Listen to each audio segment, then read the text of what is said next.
everyone. My name is Emma and I'm the Senior Clubs Coordinator with ActivateUTS. We are really excited to have you all here for this Women in Business Job Truth panel.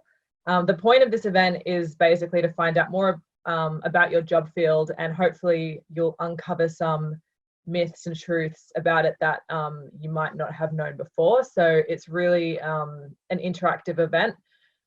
Before we begin though, I would like to acknowledge the Gadigal people of the Eora Nation, upon whose ancestral lands our city campus and our homes tonight now stand. I'd also like to pay respect to the elders, both past and present, acknowledging them as the traditional custodians of knowledge for this land. I will now pass it over to Ange, who will be facilitating the panel. All right. Hi, everybody. A big thank you for coming to tonight's virtual event. Very exciting stuff. Women in business are very much delving into a very new world, and we hope that you do enjoy this new format. My name is Anjali, and I am the president of the UTS Women in Business Society. You may have seen me around here and there on different events, or most likely on our LinkedIn page.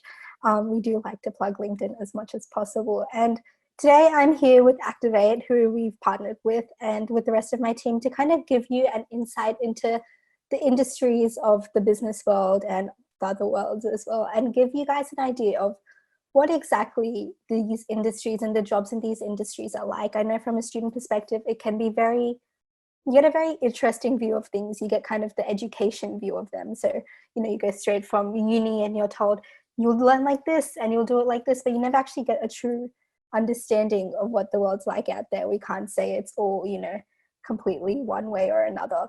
So I'm super excited, and I know my team have been working very hard to bring this event to you. And so, like Emma had said before, just heads up, if you do have your mics on, please switch it off just because of background noise and stuff. But have your video on, and if you guys do have questions towards the end, we will be doing a Q&A. So if you do want to talk, feel free to, you have complete freedom to do that, or you can pop it in the chat and we will get it from there.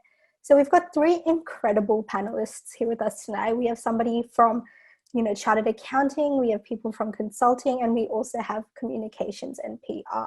So I'm going to start with you, Camille. Can we get an introduction and just a kind of an idea of what you do? Yeah, sure. Nice to see everyone. I'm a UTS alumni, and so really great to be part of this. So what I do is I'm a chartered accountant, and I also run my own business, Monday Mind. So I go to the big 4 companies and I teach yoga and meditation online and in person. Yeah. Awesome. I also teach accounting at UTS too. So you might have me as your audit, like audit tutor.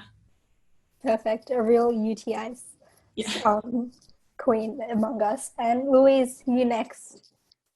My name is Louise Nealon, and I have my own public relations agency.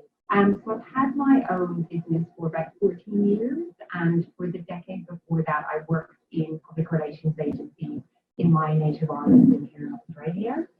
So I work with companies and campaigns generally that are trying to achieve positive change in the world, or trying to achieve equality, or support a kind of positive change here in Australia and across the world. Awesome. Thank you. And Harish, lucky last. Hi, everyone. I'm Harish. I'm a consultant at Deloitte, and I focus on using data analytics to help companies get new capabilities with machine learning and big data. Perfect. So like I said before, we have a massive range of industries. So hopefully there's a little something for everyone here today. So I'll start with you, Harish. What was the key things that made you interested about your industry, and what was, something that went, oh yeah, this is definitely the field I want to go into? Sure. So I've always heard a lot about data analytics when I was in uni. It seemed like a really interesting field to be in, because they kept talking about how you could take data which organizations were already capturing it and using that to change the strategy or the operational aspects of any organization. And that sounded really interesting to me, because the way I saw it was you had these big Excel files sitting somewhere that were tracking every little step that an organization took. And I guess when I was in uni, I imagined this big room with a lot of monitors where people kept looking at all these different files, drawing a lot of graphs and deciding that we should stop doing this, do more of that. And it sounded interesting, but I kind of knew that that wasn't exactly how it worked. So I started looking around online, talking to people who were already in the industry, and just reaching out to people on LinkedIn to find out what data analytics was all about. And something interesting came up, and a lot of people said that they wanted to do data analytics, but they didn't know how to do it.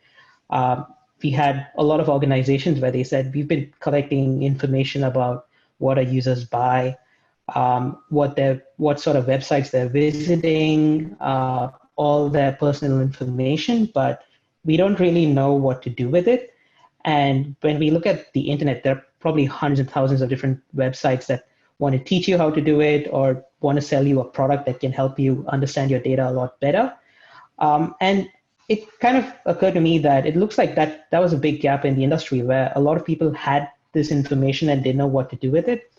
And when I asked around, it looked like consulting was an interesting place to be because as part of our business, we go to organizations who try to tackle a very specific problem.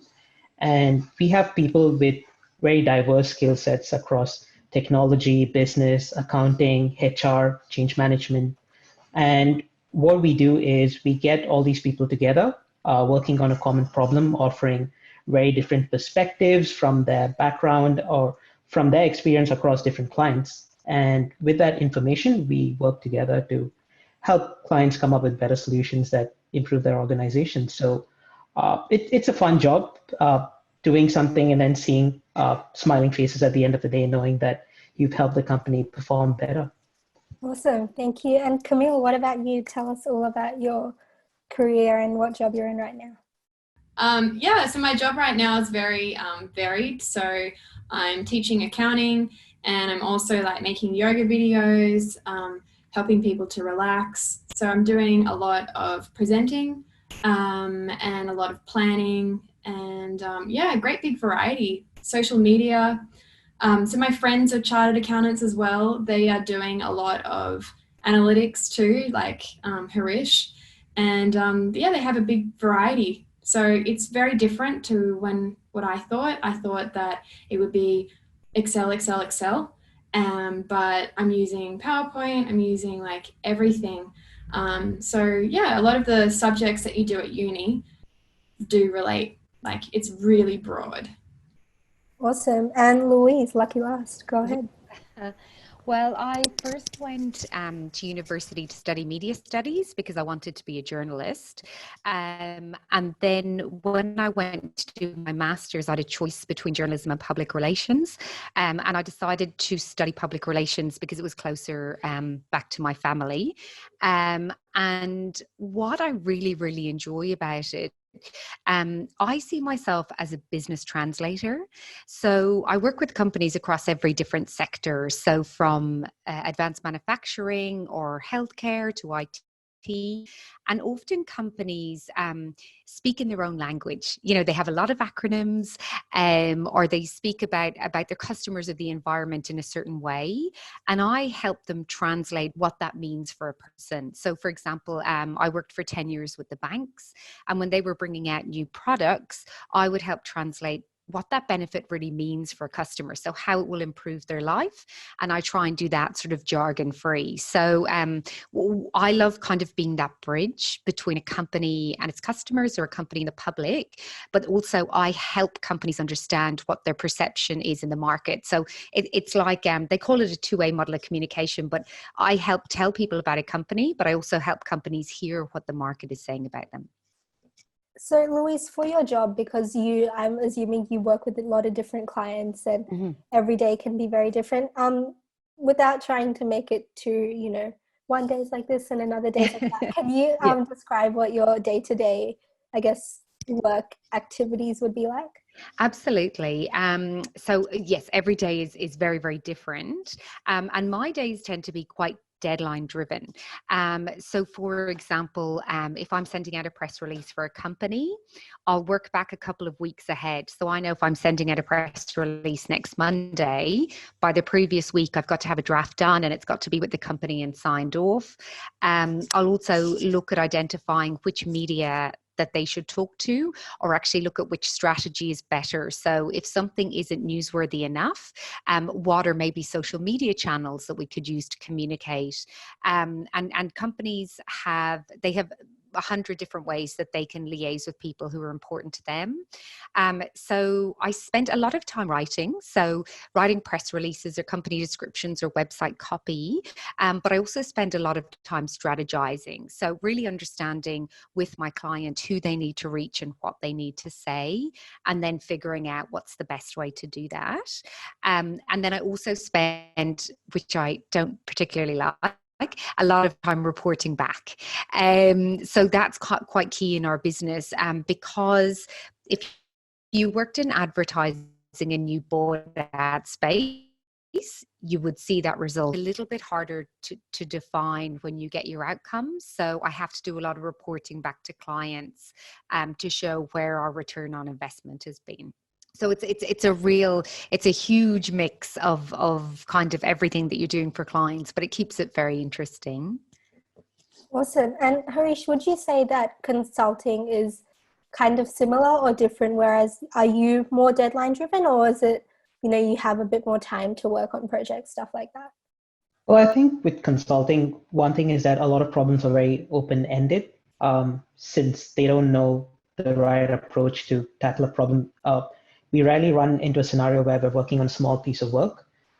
A typical consulting project could go from 3 months to a year. So I think we have wider windows to work with, and that gives us a bit of flexibility. But once we're on the client side, once we understand what's the nature of the work, we start our own project management and planning. So we do have our own internal deadlines that we work against. Awesome. And Camille, because you are a UTS academic, one question besides, I'd love to learn about your daily activities as well, your yoga and your accounting, but do you believe that what we are taught, students are taught, especially in accounting, do you think that translates a lot to your daily work? What's your opinion?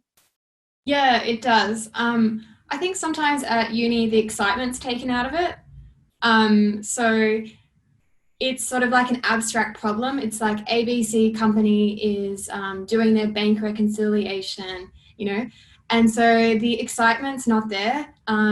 When you're actually doing it in real life and you find a problem. So I used to work as a mining accountant. And so I was up in Queensland, and it was exciting because it was drilling holes, blasting, explosives, massive trucks. We needed police escorts to get the trucks there, like so much happening. And yet I was doing like accruals, I was doing journal entries, like all the things that you learn, I was doing. There's no subject that I did at UTS. I did a accounting major and I did a marketing sub major, and then the random electives, like half. And none of the subjects I did were irrelevant. But sometimes the excitement's lost in the questions. But if you can kind of get a bit of energy, get excited, think about your vision, your career, and if you start doing those questions, thinking about how you could do that in real life, I think it can add a bit of excitement to your study. Awesome. I think that's definitely a key piece of advice that students like to hear often, especially when we're going through a time where, you just kind of go day by day, just doing your work, coming home, doing your work, coming home. It's great to think about the career aspect of it and the longevity. So Louise, this question is for you. Was this area of work something that you've always wanted to go into? Is this, say, a particular step in your career plan? Is this for me? Oh no, sorry. For Louise. Sorry, Camille. And I just want to say, actually, Camille, on that point about the excitement, I think that's such a good point. When I did my undergraduate degree, it was very, very academic and theoretical, and I didn't really understand how exciting it could be. But I did my master's in a more vocational university, and there they set us deadlines in the morning. So we'd go in the morning and they'd say, write a press release. And I was like, today? You know, I don't have 2 weeks to think about it. So that became very exciting. And then work experience became very exciting. I think for me, while originally I wanted to do journalism, as soon as I went to this vocational orientated course and met those deadlines, and actually, you know, the classroom was almost like a workspace, and the people who came to talk to us were from the industry, then I got really excited. And by the time that master's had finished, we were all so ready for work because we felt like we had been in that environment, and also we'd had 1 day work experience a week. And I found that absolutely invaluable because, to Camille's point, once you understand what you're doing has an effect and you can actually see it in action, it becomes very exciting, and you get why you're learning what you're learning. It makes a huge difference. Yeah, absolutely. I remember some of my subjects, we look at design thinking, and the key part of the whole learning experience is taking it to real world examples. And I know my friends and I absolutely love it because we actually see the effect and the impact of the work that we try to do. So Harish, for consulting, we did touch on job experience a bit and kind of learning how it all goes. Is job experience really important for the consulting world? It is. I think the main skill that a good consultant has is problem solving. And that's a skill that you grow by actually going out there and doing things. So work experience is definitely a great place to start, but then just being involved in activities around your university or trying to be involved on more project work definitely helps you build those skills. Awesome. And for Camille, this is a question for you. Have there been any key challenges that you've seen either through your own experience or through others in terms of, you know, accounting and that kind of area of work as a whole? Were there any key challenges that you can think of that you didn't really expect or you didn't really foresee? Yeah, I think the challenges for accounting compared to the other careers is making mistakes. So I see this a lot in the students as well, learning accounting. So when you're an accountant, you're doing a lot of numbers, like a lot, and you're going to make a mistake. So does Siri. Like, Siri's always hearing the wrong thing, Alexa. And it's a funny thing when technology gets wrong. But for some reason, when accountants get it wrong, we think, oh, there we go, I'm bad at accounting. Oh, I'm, speed versus accuracy. It's a problem. So that's one thing that I've noticed that holds people back a bit. They think that if they've made one mistake, that's an indication that they shouldn't be an accountant. So they'll get one bad mark, they'll make one mistake on an internship, and they just feel like all the dominoes have just gone down. It's not like that at all. Like, all accountants are making mistakes, CFOs, everybody's making mistakes. So it's just having that resilience and, apologizing, saying why you made the mistake, and then how you're going to not do that again. So for me, that's if you do make a mistake, you just don't put in an email. You just say to the person, oh, sorry, I was trying to do this, but this is what happened, and next time I'm going to do this. The person will say, yeah, sure, no problem. Awesome. And Louise, how about you? Were there any key challenges? I think a challenge that I come across a lot now, particularly, is when we go to clients, and if clients work in a specific sector. So, for example, in my last agency, we focused quite heavily in the legal sector.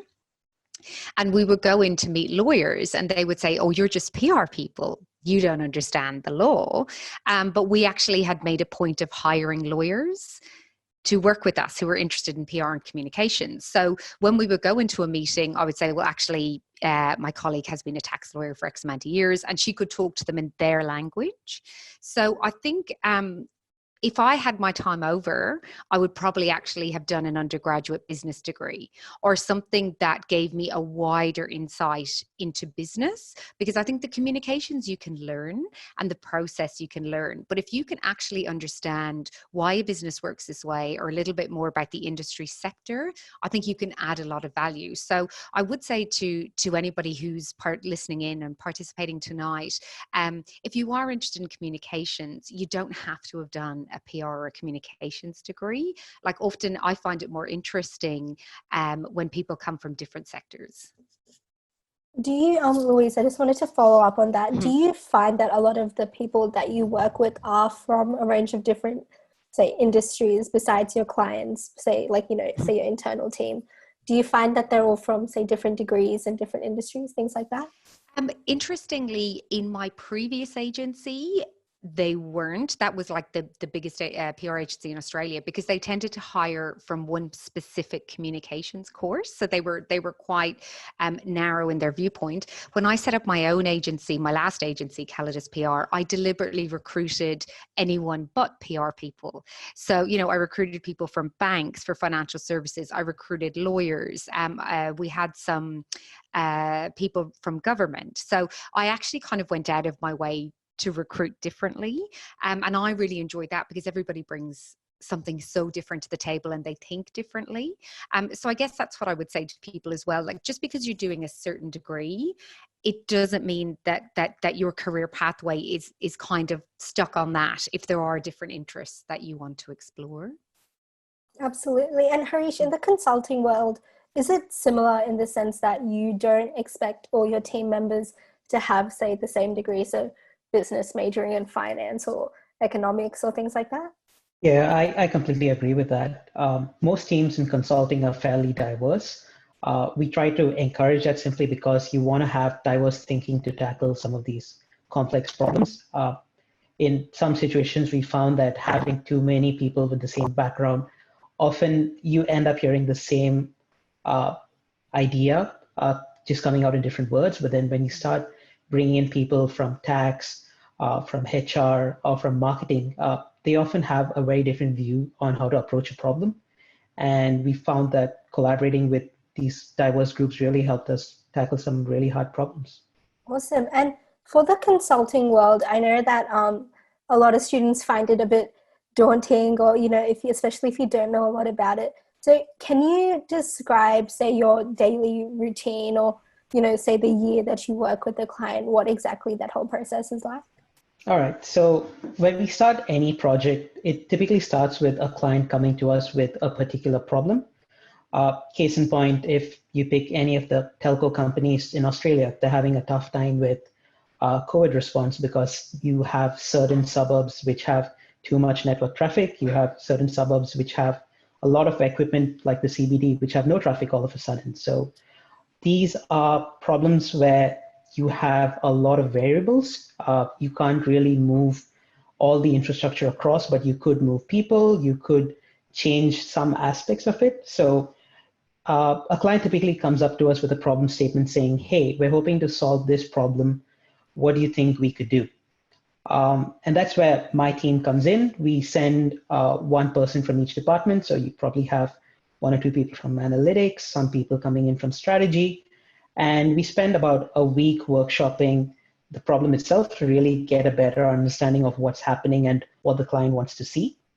And at the end of the week, we typically have high-level recommendations that say, these are the potential steps we could take to solve these problems. And when clients look at that, they get some confidence because they see some solutions that have worked with some of our clients in other parts of the world, or perhaps we've used a solution in a different industry. So having that backing really gives them that confidence to build it.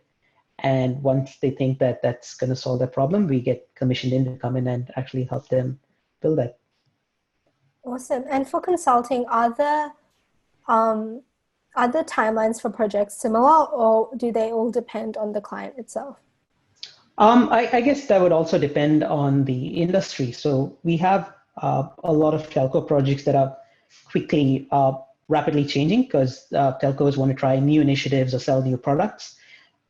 So I guess some of those projects that we've done have quicker turnaround times. So you might have a project that wraps up in 2 months, followed by a new project and a new use case. But with some of our other clients from banking or mining, you see that some of the processes are fairly well established and they're really not changing too much. In those cases, you might have slower paced work where they're not really looking at building something innovative, but they're looking at just enhancing some of their existing capabilities to align with what's happening in the market. Awesome. And Camille, I'm going to take a sharp turn left away from consulting for a second and get into the world of you. So you are a chartered accountant and you do all this stuff for UTS in terms of academics, but you're also a yoga instructor. So can you tell me a little bit about your journey from going from, in my mind, accounting and then all the way over here to yoga? Yeah. So I didn't realize, I thought life was very dramatic, that when you do your accounting specialty, that's it, you know, that's your accounting. But really, like, all of us have hobbies. And when you do your hobby once a week, over the years, you become pretty good at it and you really enjoy it. So don't think that it's one or the other, or this one thing's going to happen and that one grad job is going to mean this.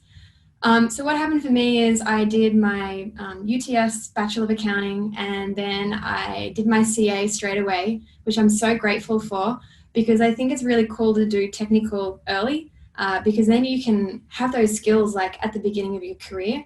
Also, you're in motion, like you're already doing study, like it's really easy to go straight from uni into the technical, like, and get it done. So I got that done, which is really cool. And then I was working in mining accounting. I was starting to get a bit stressed because it's really go, go, go.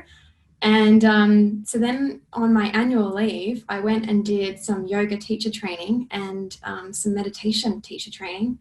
And then I started off small. I did a freebie in Botanic Gardens. So I just had a few people because I had to get my voice ready, you know. It's quite scary closing your eyes and having that relaxed voice. So yeah, I started off small and yeah, here I am. I love it. Awesome. And Louise, this one is for you. So the PR world, I believe can be, I feel for some reason I have this perspective that PR is a very cutthroat kind of environment, and that you do have to have a certain sense of competition in your mind when you're doing this kind of stuff. Do you feel like, is that perception true? And what exactly is the PR world like? That's really interesting. It's an interesting perception. I think it can be quite competitive. I guess you divide the PR world into two sides. So one is corporate and it's in-house PR. So it's people who are employed by companies, and that wouldn't tend to be very competitive, I imagine, although I've never worked in-house. Potentially it's competitive against the marketing department or the legal department. Certainly from an agency side, you're very aware that if you don't perform for your client, they can go with another agency. And if you tend to have really high profile clients, there's always another agency knocking on their door. I think also, with PR, we tend to be quite competitive with ourselves. So, for example, if I've done a press release for somebody last month and I might have gotten 6 or 7 articles, this month I'm going to try and beat it. So I think you do tend to get probably competitive personalities, and also, a journalist on any one day can get up to 500 news releases. So if you look at typical PR, where you're sending out press releases, a journalist can get up to 500 releases in one day. So yours has to stand out. So you've got to sort of be competitive and driven to write something really good, or to get them to pay attention. But the other thing is, in today's world, as a media landscape is getting smaller, we also have to look at all the other ways that we can talk to people. So whether that's through social media or self-publishing, but again, you've got to cut through the noise. So like, imagine the amount of emails you get every single day. If I'm going to send you something, what's going to capture your attention? So I guess it's not competitive in that you're competing with colleagues, but you're competing with every other company out there in your sector to get your news across and to capture people's imagination and attention. So it's competitive that way. And do you find I feel like I don't know if it's the right way to phrase it, but like creativity on demand, do you find that as like quite a hard thing to push, or does that, is that just experience comes with time, you just get better and better, or does it change? It can change. It's really interesting. So PR has very different sectors as well. So you have like consumer PR, which is like fashion and lifestyle and fast moving consumer goods. And then you have corporate PR, healthcare PR, IT PR, and investor relations. So there's lots of different sectors. I tend to work a lot in corporate PR, so with lawyers and banks, which people would not necessarily think of as being creative, but I feel like I have to be extra creative because, I've got to make this bank, or I've got to make this legal firm, or I've got to make this charity sound really exciting, and it may not be the most exciting. So that can be hard. I think a little bit of it is experience, because you sort of know what works. What's key for me, though, to help me be creative is to understand I've got to become a mini expert in that sector. So for example, I'm working with a client, and they're in, they make forklifts. They're trying to get into a new industry sector, and I've got to figure out how I'm going to make their forklift exciting. So, but to understand that, I've got to look in their industry and see what are people talking about, and what's keeping people awake at night. So I can't just have an idea. I've got to make sure that idea is going to work and resonate before I can tell that client to invest time and resources in it. So, it's difficult, but I think there's a lot of things you can do. And the first thing would be really getting to become a mini expert in whatever you're working on that day. That's probably the best bit of advice I could give to anyone entering this, is to do a lot of research and become like mini experts. And you may not need to be an expert in that ever again, but you know, while you're trying to be creative, understand the environment you're working in. That's really important. Thank you. And Harish, would you say consulting is the same, in the sense that you really need to know your client and become an expert in that field? Well, I think a bit of yes and no there. So it's really hard for us to be the experts, considering that they've been doing what they're doing a lot longer than us. But what we bring to the table is our experience in a certain type of solution. So if you look at marketing analytics for a telco, Telstra or Vodafone or Optus would definitely know their customers better than us. But we bring our experience with other telcos that have tried different solutions. So we have different approaches and different ways of thinking, and that's our value add. Awesome. And I want to go back to you, Camille, because you do work a lot with yoga and kind of creating that right mindset. Is company culture really important in, I guess, stimulating employees and motivating them to do their job? Yeah, I think stress is contagious. So if you aren't managing your own stress, then you're actually giving that gift to someone else of bad stress. And so I think that you have to try to manage your stress, not because you're selfish and you're trying to, reach enlightenment, but because this is going to impact other people. And so I think it's really important to look after your own stress, and then also to support other people. So not putting stress on them. So especially for like deadlines, not adding extra stress. So I think that's a way that a culture can help each other. And if we were to say, because I'm curious about this now, go down the path of no deadlines, it would be amazing for employees. But how do you see that working? And of course, you don't have to have the right answer, but are there any ideas in your mind of how we can like de-stress besides yoga, or like, keep that company culture at a higher level? Yeah, so everyone has ways of de-stressing themselves. So some people it is yoga, meditation, but it could be reading a book, or, we all have our go-to tools.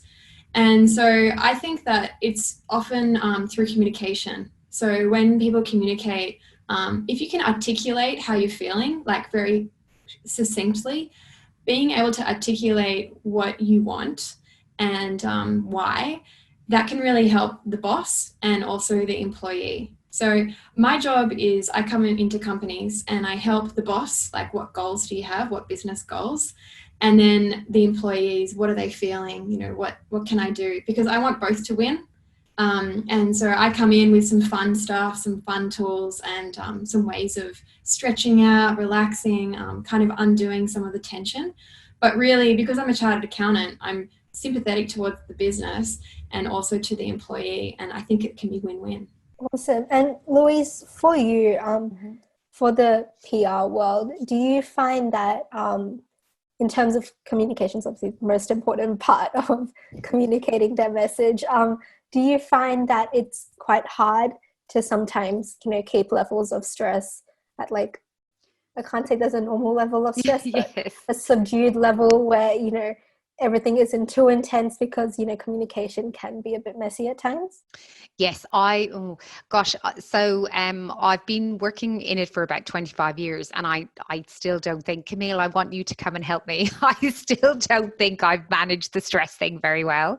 I think because we work to media or social media deadlines, plus client deadlines, plus your own internal deadlines, sometimes it really feels like there's sort of no opportunity to manage that better. But what I'm finding is really interesting during this pandemic, when everyone's been working from home, a lot of my colleagues and clients have said that they've managed to adapt their timetables. So, for example, one of my clients has found he goes out every lunchtime for a 2-hour walk, and he works so much better. And he might work until 7 o'clock, but he feels amazing. He would not have been able to do that in the office or in a city environment. So I would really hope that one thing we take from the pandemic is when people return to work or return back to uni, and when we're in a more face-to-face, that we actually can have more flexibility. So somebody could go, hey, my really productive hours are really early in the morning and maybe late at night, and not this gap in the afternoon. So, you know, you could probably manage your stress better if you're going more with your rhythm, what works for you. And I really hope that we can take some of that flexibility, maybe a bit more working or learning from home, and keep that as we move into kind of a new normal. Awesome. And Harish, because going on to the, you know, new normal, and consulting is such a big industry that relies a lot on teamwork. You work as a team, you work with different teams in teams. So how's that communication barrier been for you? Because I think going into with the theme of job truth, a new truth of all these jobs now is that you have to work remotely as a team. So how's that all working in the consulting world? So I think it's definitely been a good opportunity to adapt to the situation. So something that I miss doing a lot is getting to a room with my team, getting a bunch of whiteboards and just coming up with ideas or different approaches. So I think even with Zoom and other technologies, it's been hard finding a good replacement for that. I know a couple of folks are trying to bring a little bit of virtual reality to tackle that problem, but I think we're still a little far away from having that in all our offices. And I think, yeah, definitely communication is extremely key to our job. We need to take any large problem, and we know that we can never tackle it alone. You definitely need to break it down into smaller pieces and then divide the work among people with the right skills. And I think that's our real advantage in finding out the best way to break a problem into something more manageable. And for consulting, for students especially, because I think something that, and I could be completely wrong saying this, but for students, there is a similarity with doing uni work in groups and consulting, of course, very different contexts. But with uni students, we are kind of finding it hard, and I don't know if this is just me, but hopefully it's more than just me, working in a group over a long period of time and keeping that communication going and that engagement going. So more for my interest, but let's say for everyone, have there been any particular ways that you've managed to keep, or like your team have managed to keep each other engaged? We do. So we do have events that happen twice a month where you get the entire firm together, get an opportunity to meet your old colleagues, because every 6 months you're working at a new office, at a new location, sometimes even in different countries. So it's really hard to really keep those networks going. So we do have digital channels to keep in touch with our international colleagues. And we do have more local events where we have the Sydney end of year party where everyone gets together, tries to like relive the glory days of the past projects, remember those old moments, those long nights. And we do have a couple of initiatives that we have to bring our people together. Awesome. And Camille, I'm going back to you now. With the world of accounting, I know it sometimes does get a bad rep at times. You probably see and hear that a lot from your students.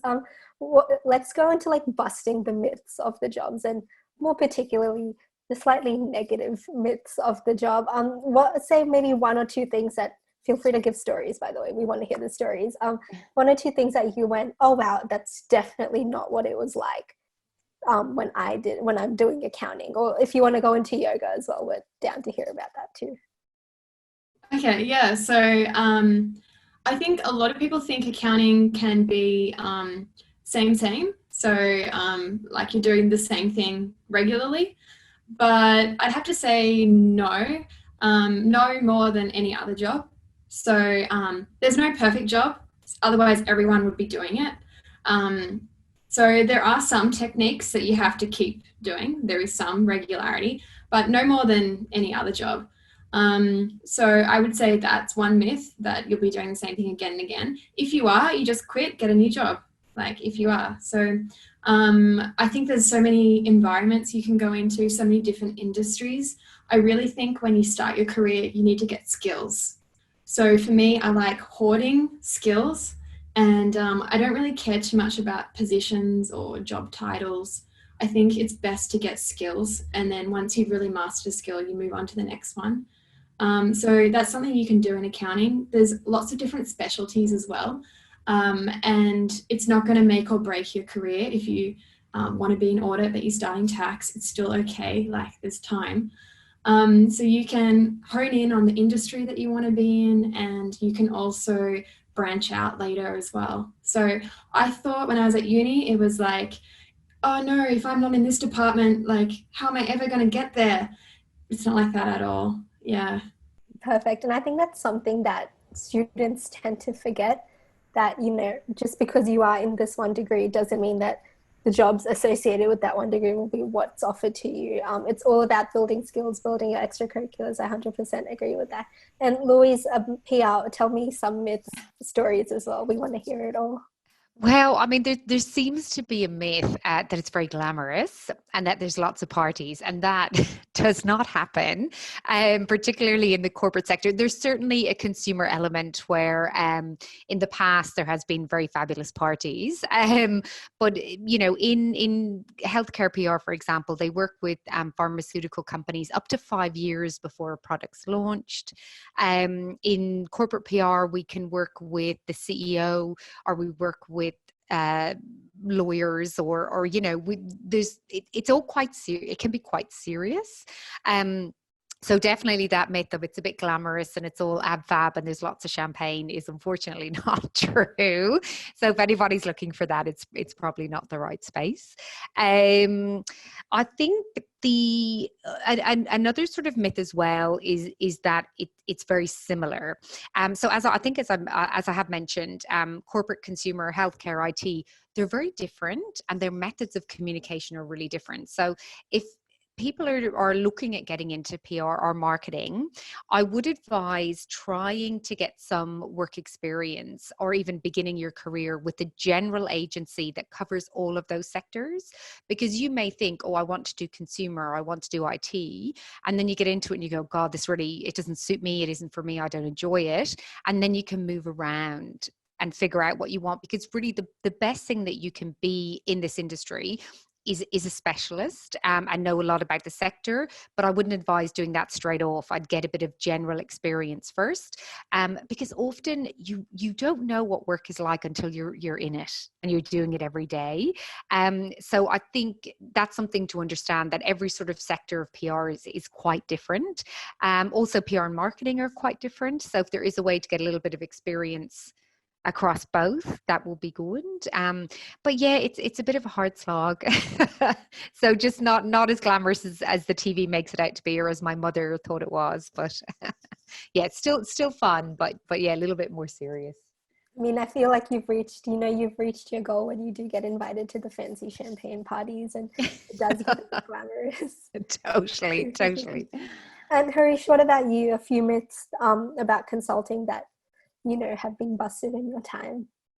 So I think something that a lot of fresh grads have this wrong notion is that they're bad consultants just because they don't have all the answers. And often on most projects, you don't need to have all the answers in your head. You just need to be equipped with the right tools and the right problem-solving frameworks. And having some knowledge about the industry definitely helps. But you don't need to know how to solve every problem on day one. Even we keep learning on the job. You have new problems coming up that we weren't prepared for before. So with COVID, we're seeing everyone responding to situations that no one was trained for. And it's all about just staying agile, continuing to learn, and being willing to adapt to new situations. Awesome. And now I'm going to go into a little bit of a different perspective in terms of students kind of want to know what qualities we need to have to get into certain industries, and minus the obvious ones such as teamwork skills and communication would be nice, and a little bit of workplace etiquette would also be good. Camille, have there been any parts, since you do interact with students quite a lot, have there been any questions that students have asked in terms of what do I need to prepare for the workforce, and what are your thoughts on that? Yeah, I think articulating. So I remember when I got a bad mark in a presentation skills, and I was like, oh, gosh, I wish I hadn't have said so much. And I've noticed that a lot of the students talk really, really fast and don't have pauses. And it's because we're used to, when we're young, we're used to being interrupted. So we're used to like saying it all really quickly because someone's going to cut us off. And so for me, I think when you have verbal communication skills of owning like that short amount of time you have. So when I was working in mining, it was like I was Twitter. Like I would get cut off all the time. And so in meetings, I would like think really hard about my 2 sentences and make them really, really powerful. So I really encourage grads to speak in every meeting. Like if you're invited to a meeting, at least say 1 sentence. And that's really going to help you, because then your brain's engaged, you're listening to the meeting, you're thinking about what have they missed, what question could I ask?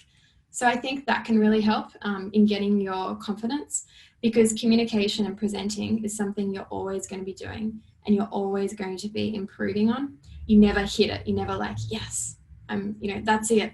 So for me, I think that's where I went wrong at uni. I thought, well, there goes that one. I didn't do great in that. Oh, well, that's the end. And it's just a skill you have to keep going and going.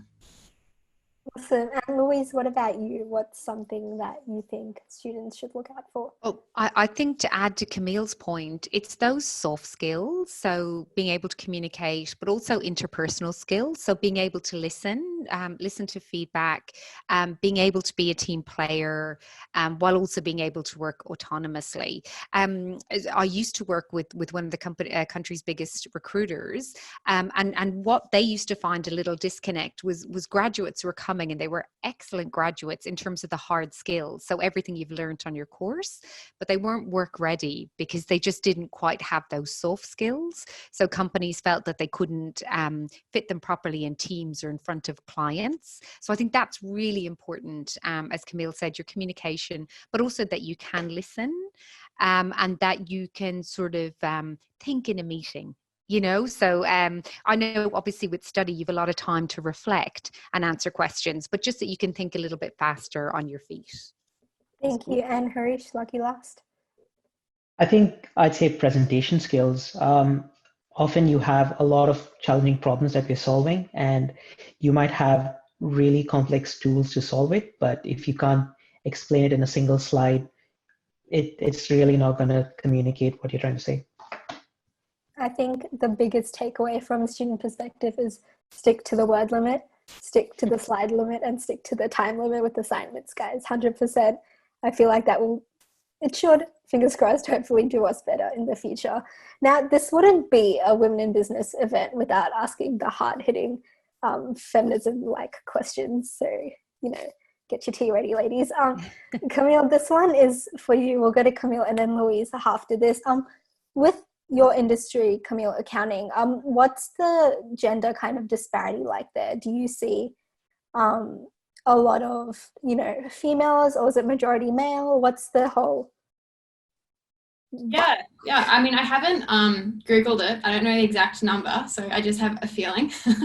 But there's heaps of females in accounting because there's so much flexibility. So unlike law, the accounting standards are pretty international, so you can really travel.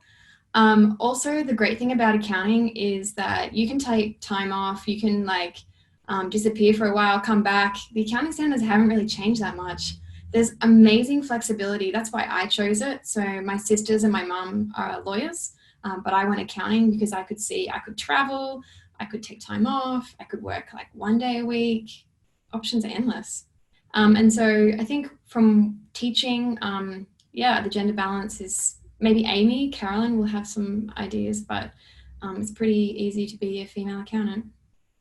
Great. And Louise, what about you in the PR world? Oh, I'd say PR is probably about 95% female, but interestingly, this actually works in favor of the men because they stand out more. And in a number of agencies that I've worked in, even though the workplace is 95% female, the men tend to be the managers and tend to sort of congregate at the top, which has always frustrated me a little bit. So yeah, there's less men, but it makes them stand out more, and it just seems to help them in that way, which we like that. We want gender equality, but yeah. And Harish, in the consulting world, I know you are obviously not a female, but I will ask you anyway. With the balance between men and women, do you see having like a lot of women in certain teams, or is it like specific, I guess, teams that have more men than women, stuff like that? Well, I think in most consulting firms in Australia, there is fairly even numbers of men and women. So you don't really see scenarios where you have more teams dominated by either men or women. It's fairly well balanced. And I think that just comes from the fact that you have diverse groups of people offering different perspectives. Awesome. So we're getting close to our Q&A session. So if anybody does have questions, feel free to put it in the chat, or we will, if you want to, I'm quite sure there's like a raise hand feature on Zoom. So if you want to raise your hand, go ahead. And another question that I did wanted to ask about just the industry as a whole going in. So Camille, for you going into having to be a chartered accountant, you do have to do the accreditation and things like that. From your more, what's the best way to put this, from kind of like a new perspective to now, have there been anything that kind of, I guess, altered a bit, or you've thought, oh, you know what, I wish I knew that earlier, or that makes a bit more sense why I did all this now, things like that? Yeah, so you mean things that have kind of revealed themselves later? Yeah, basically. Okay. So I guess the things that surprised me was meetings. So it's like you don't have a subject called meetings. You do writing skills, you do all this other stuff. But for Louise, Harish and I, there are a lot of meetings. So that kind of surprised me because you don't get told how to act in a meeting or what to do, yet it's often where opportunities come and opportunities are missed. So you watch like a horrible movie when your colleagues get the opportunity and you don't, and you have to put your face on. And now it's all happening online as well. So for me, that surprised me. And I think in meetings, you need to have the technical skills and then also know when to be quiet and when to speak up. And so I think maybe in law, when you do law subjects, you have to build your argument and you have to vocalize it. So that was revealed to me later, the idea of standing by your argument. And also when you make a mistake, being like, oh, sorry, I made a mistake in that one, but keep on going. So yeah, that resilience. Awesome. And Louise, what about you? Anything that revealed a whole new kind of perspective? Oh, that's a very interesting question. I think probably in terms of how serious it was. So Camille spoke earlier about making mistakes. And I guess when you're the sort of bridge between a company and the public, it's, you can't really afford to make a public mistake because it reflects back on them. So I guess just understanding, like, it was a little bit more powerful or a little bit more serious or a little bit more intense, I think, than people would generally expect. And that's not necessarily a bad thing, because it just means that, you check yourself and it kind of forces you to be smarter and to make sure you're doing the right things. So it kind of, you must increase your game. But I guess that's probably a surprise that you wouldn't really know from outside. Awesome. And Harish, what about you? I think it would definitely be the importance of fundamentals. So most people that I work with in analytics happen to be math majors who know every formula in calculus and how to solve really hard math problems. But it's surprising to see that 90% of all problems that we solve can be done with just plain simple high school math just used a bit creatively. So I think the fundamentals go a really long way in solving a lot of problems. Awesome. And we do have a few questions from our audience. Hope you are enjoying this panel so far. And if you do have any questions to specific panelists, please let us know in the chat as well, or feel free to speak out so we know who to direct the questions to. So this is for everyone. This is from Claudia. She asked, how do you stay inspired to continually innovate with your respective industries? And if you have, do you ever burn out, and how do you manage that? So Camille, we'll go to you first. Yeah, so I like investigating new things. So I find teaching helps me learn. So what I'll do is I'll often put a theme out. I'll say face yoga, and then I'll be like, okay, what is it? So I'll find a theme, or I'll think of a theme, and then I will kind of catch up later. And other times I'll teach myself through books, and I often build up my PowerPoint or build up some kind of material, but I'll shoot for something as well to keep it exciting, because when you have people that are waiting to learn something, you need to build your skill up. Otherwise, it's going to be so awkward. So the burnout can be like teaching for too long. So especially in yoga, it's very physical. So you can get an injury if you like go too far. So the burnout is too much physical energy, and so I have to manage that and just make sure I take time. But the inspiration is so easy. It's just so fun learning new things, learning new accounting things, learning, like, I just love it. Awesome. And Louise, for you, I feel like this question is quite interesting from your perspective, because you do have to continuously be imaginative and creative in PR. So what's your take? Well, what's really interesting for us is we have to continually innovate, because the tools that we work with and the environment that we work in change on a daily basis. So, I mean, if you look at traditional media relations, you've probably all noticed like some papers are so tiny now, or they might even not be in print anymore. So you've got less space. So you've got to be more imaginative and creative to get through to media, but you've also got to give them different things. Like, you know, we've got to give them videos, or we've got to give them a lot of imagery, because it's all multimedia. And the same with social media. You can set up a campaign on social media and Facebook will change its algorithms the next day. So every tool that you use, that you've automated, that you've set up, throw out the window. You've got to start again. So I think that's really interesting for us, is we're forced to innovate every single day because the environment just keeps changing. In terms of burnout, what I feel quite lucky with is, because I'm agency side, I work with a number of different clients in different sectors. So if I'm working with one client and it's just getting too much, I can switch to the next client, and it's a different sector and it's different people. And I think what's been really important for me is I deliberately choose to work with really nice clients. It's almost like a chemistry thing. So if there's someone who really rubs me up the wrong way, I won't work with them, because that stresses me out. I'm a people pleaser. I want you to be happy. And if we don't have a good chemistry, I know that's going to burn me out. So I tend to really be careful about the people I work with, and that sort of gives me energy. They give me energy, which has been good. Awesome. And Harish, what about you? How do you stay innovative in your industry? I think having the right group of people around you helps. So I've been using LinkedIn to just reach out to other folks who are doing data analytics in Australia or in other countries. Sometimes we have meetup groups that just catch up for a coffee in the CBD, just find out what's happening in different firms, or if there's any new technology or product that's up and coming that you want to know more about. So it's almost like a mini book club where people get together and talk about what they've been reading and share some ideas about things that's good. So I found that sometimes I have a colleague that spends some time trying to learn something and then says, hey, this is good, probably not relevant to you. And that might just save days and days of my time looking at things that weren't relevant to me. Awesome. And so second question, very applicable to the times. So during these changing times of COVID-19, I'm interested to hear how your jobs have been impacted and how technology in general have impacted your jobs. Is there anything we should do to prepare ourselves for these changes in the future? I'm going to go with Louise first on this one. Well, what's been super interesting for me is up until a couple of years ago, I had an office in the city and I had 6 staff, and I was in that very traditional agency route.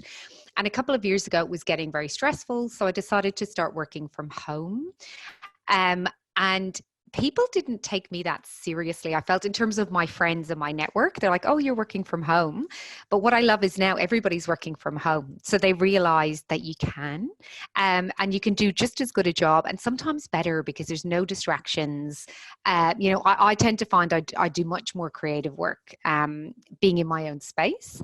I think, as I said, I think coming out of the COVID lockdown, I would love that the kind of flexibility where people maybe can start working from home 1 or 2 days a week, or they can sort of set their own hours a bit better. I would love to see companies really take that on board. So rather than expecting everybody to just return to what was previously normal, I'd love to sort of harness what has been really positive about this, and that we can move forward from there.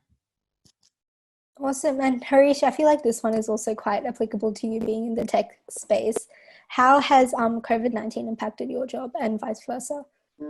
So I guess I'll start with the part that hasn't been impacted. So most of the technology products today run off the cloud. So it doesn't matter where you're sitting, you're still using the same tools, and that's made the transition a bit easier. The hard part has been collaborating with other clients or our own team members. So like I said, I think I miss just being in a room with a whiteboard, just brainstorming ideas, putting it up on a wall. We've definitely been using Zoom a lot more to try and find better ways to handle that. And I think we've been seeing a lot of new products coming to the market that could kind of help remote collaboration.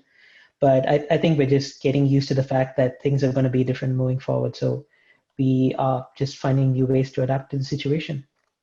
Awesome. And Camille, being a teacher as well, how's this changing for you?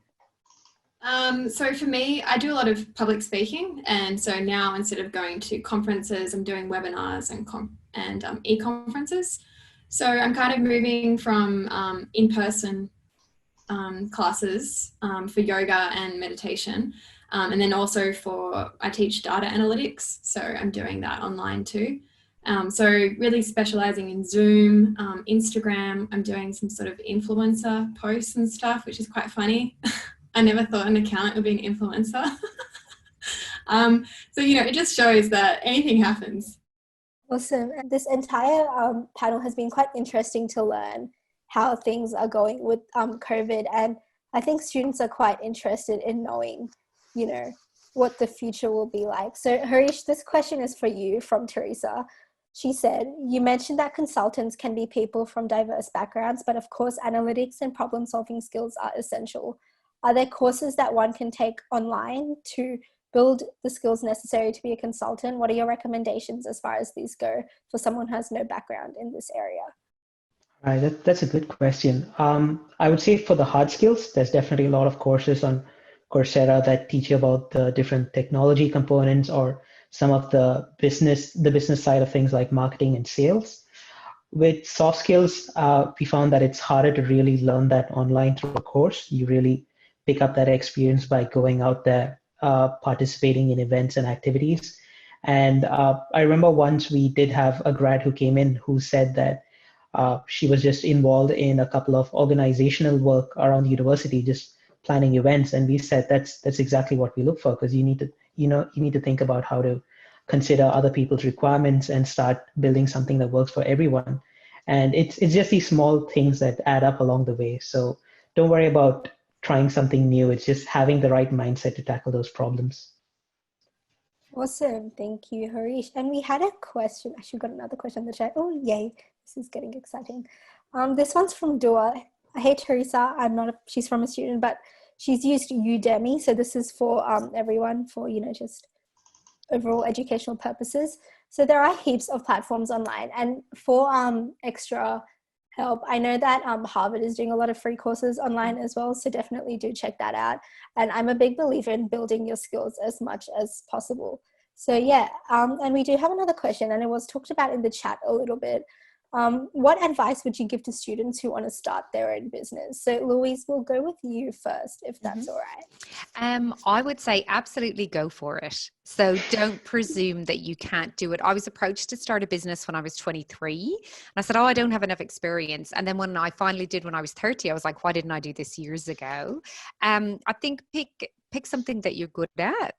Concentrate on that first, and just do it simply. Businesses can grow quite well organically, and it's a nice way to do it in the beginning, to build up your confidence and build up your clients. And my other thing, and I mentioned it in the chat, get an accountant and set up the structure right in the beginning, because if you don't, the ATO is going to come for you, or someone's going to come for you. So it'll cost a little bit of money to set a business up, but in terms of registration and just getting all the financial structure right, it will save you a lot of heartache in the end. So get the structure right, and then everything else can onflow from that. Awesome. And Camille, you had spoke about it in the chat, but I'll get you to just speak about it again. What's your advice? Yeah, I just, in the chat, I put some cool websites.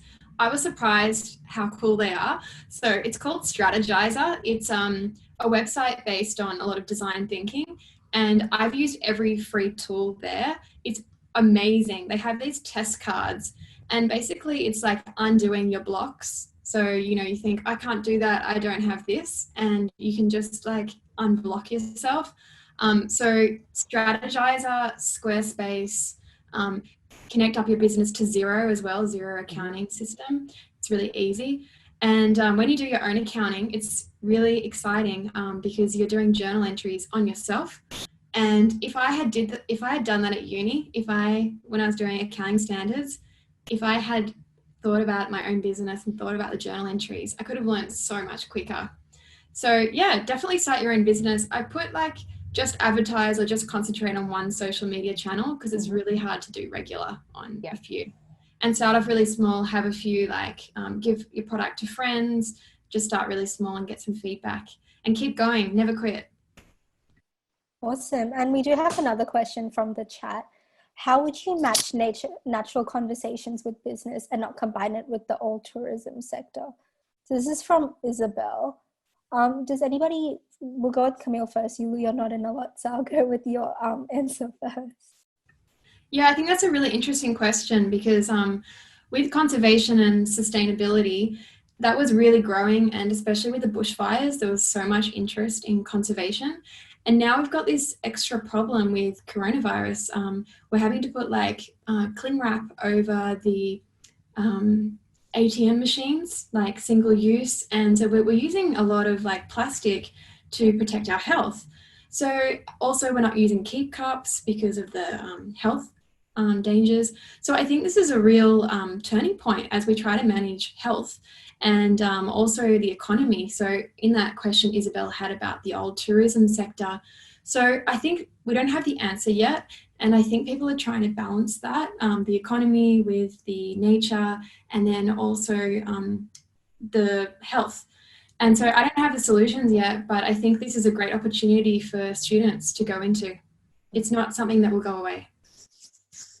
Awesome. And Louise, Harish, were there anything that you wanted to say on this? I would just add on that to Isabel that in terms of corporate social responsibility, people expect companies, particularly listed companies that have shareholders, they expect them to give something back to the community. So any kind of company that is investing in using natural resources, there is an expectation that they invest back in those. So I think something quite interesting is to look at what are the campaigns or the causes that need investment, and where you can match those up to businesses that would be aligned. And people don't just want corporate CSR to be sort of a bland thing you write about in your annual report. They actually want to see it in action. So I think that's a really good way to look at how you can encourage investment and innovation to conservation, and that's not aligned with tourism. Awesome. And Harish, what about with Deloitte? Do you find that with consulting, you have to look a lot at conservation and new ways of sustainability? Yeah, so we do definitely have projects that look at some of those problems, but I guess at this point in time, I really haven't spent too much time doing that yet. Awesome. So we have time for maybe one more question before I get you guys to wrap up and give your final pieces of advice. So this is from Eshna. Have you experienced any major changes in your industries? And where do you see yourself in 5 years in terms of your career? So Camille, you can go first. Oh yeah, I typed it up. So yeah, I've just seen that the digital landscape has really grown, and that now we have a bit of freedom over how we can spend our time. So now it's kind of exciting. There's a bit of freedom, and you can just be productive and then also pursue other hobbies. So there's a lot of opportunities as this changes. And also social media is growing. So it used to be that people would say, oh, it's so sad, everyone's on their phone and everyone's lonely. But now, what a great, we built up that skill. And then when we couldn't see each other, we're all in our phone, no one was lonely. Like, that was the way of communicating. So there are really big shifts that happen, and it can come out of nowhere, like a natural disaster or something, you just don't know what's going to happen. But the one thing is that if you keep learning and you keep staying relevant, no one can ever take those skills away from you. Even if you lose your job, even if things go wrong, they can't take your skills away. And so I think that is something you always pursue your passion and you just keep on going. And for 5 years, I don't know, just having fun. Thank you. And Louise, what about you?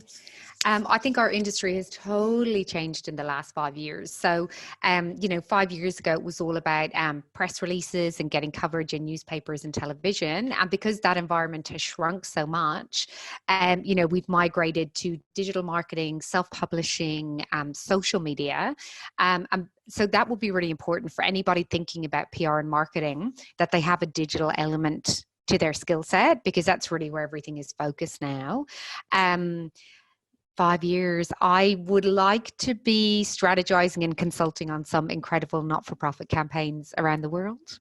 So that's kind of where I would like to head, and just really help organizations who don't have a voice. I just want to help them be heard. So if I can continue and be doing that in 5 years, I'll be really happy.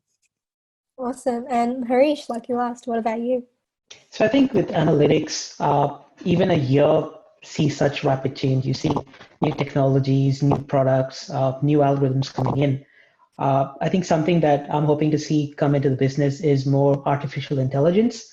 Right now, I think it's still a bit of sci-fi, but looking at the way you have artificial intelligence algorithms that are serving you Netflix recommendations. So it is slowly creeping into our everyday lives. I'm sure most people have an Alexa or a Siri at home that's using that same technology. And I think it'd be interesting to see where we get in 5 years, how we might change the way businesses operate. Awesome. So thank you guys so much for joining. A last little piece that I like to do with a lot of our panel events is that we want to kind of give some kind of parting wisdom to our students as they go forward in the rest of their uni careers, and then of course to their other careers as well. So Camille, I'll start with you. Is there any key piece of advice you'd say for students who are interested either in accounting or, balancing accounting and a hobby or things like that? Yeah, so I think it's important to start networking where you want to go. So if you want to be an accountant, you need to go to some networking events where you meet accountants. So whatever your target is, you really need to be in that, have those friends in that environment a few steps before you get there. Because you need to see what are they thinking about. You need to get into their mindset. So that would be my advice. Whatever you're targeting, especially if you're thinking of like 3 different careers, it's really important to start networking in those 3 different ways. And it's through things like this, like what you've organized today. That's how people are going to see what's happening and stay current. So that's what my advice would be. Try to be a step ahead. So as I try to like change, or I'm looking for something new, I start researching, meet people, because I think you start to absorb what other people are looking at. And that's why I'm at Fishburners. It's a startup workspace. So I can meet people from different areas. Awesome. And Louise? Yeah, I think I would add to Camille's point, and say if you can identify or reach out to find a mentor or an advisor in the space that you want to go. So, someone who can help introduce you to those people and build out those networks, or even just someone who can help you brainstorm when you want to make your next move. It's a really lonely space if you don't have someone to talk to who's in that industry.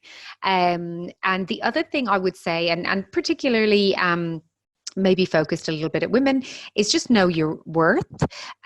So something that I probably regret in my career is not exploring what my market value was at any point in time. So I think, maybe be open with contemporaries about, what everybody's worth is, or just, I guess, understand what how the market values you and how you can increase that value, and how you can work with that. I think that's something that some people, and I certainly haven't done enough, and I think it's something that I'd sort of like to tell people and advise. Awesome, thank you. And Harish? I'd say never stop learning. I think the workplace of today is always evolving, always changing. So you have access to a whole lot of information on the internet, and feel free to reach out to people, find out what's happening in industry, find out what you want to learn, and keep learning new things, keep building those skills, because that's what really helps you stay ahead. Awesome. Well, I'd just like to say a big thank you to our panelists for being a part of our little event today. I will do my little clap, as I always like to do, and I'll hand back to Emma from Activate to wrap up the session.